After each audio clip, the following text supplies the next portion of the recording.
Hello! Magandang tanghali. Kasi tanghali ito guys. Itong video na to. Ito yan nga guys. Oh, namili nga pala ng asawa ko yung lulutuing ulam. Kasi nga gusto namin ay sitaw. Alam niya kasi favorite namin yun. Kaya sitaw yung binili niya. So, may ano pala dito sa tabi ko. Siya daw yung voice over guys. So, kaya papasok ko sa kanya. So, pinupunasan ko nga pala muna dyan yung lamesa.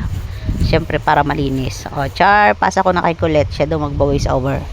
Hi mga kakulita ka daw po muna mag-voice over sa mama ko. So ayan po, magpipitas-pitas daw po siya ng color green. Nakalimutan ko yung pangalan niya.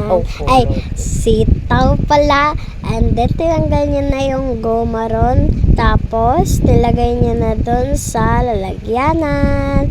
At pagkatapos pala niyan, puputulin na natin.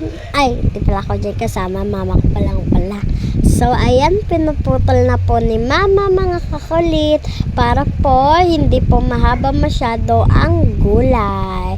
Kailangan po pala talaga yung putulan para po makain po ng maayos. And then, para rin po masarap. Ayan po, pinuputol na po ni mama. At nilalagay niya po yung mga iba sa plastic. Yung hindi po makakain. Yung parang ano na po, madumi po. Ayan, yung dulo po. Tsaka yung sa unahan. Kaya pinuputol po ni mama yon at nilalagay niya sa plastic. Ayan po, may kinakausap po siya dyan banda. Parang ako po yon or kuya ko. Basta nakalimutan ko na guys. So, dami kong dada. So, ayun mga te. Ay, nagte na siya. Tapos, pinuputol-putol lang ni mama hanggang sa maubos yung lahat ng sitaw. Tapos, mamaya, lulutuin niya na yan. Hintayin nyo lang mamaya, guys. Sobrang haba naman ng video to. Ayan, guys. So, kaganinang tanghali pala yan. So, ayan na pala, guys. Nagluluto na pala yung mama ko dyan sa labas kasi wala po kaming gas. Ang mahal-mahal kaya ng gas ngayon, no?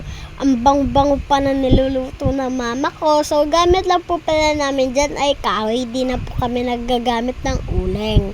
So, ayan po. Tinakpan na po yung ng mama ko. Hanggang dito na lang po pala ang video natin, guys. May susunod pa pala. Bye!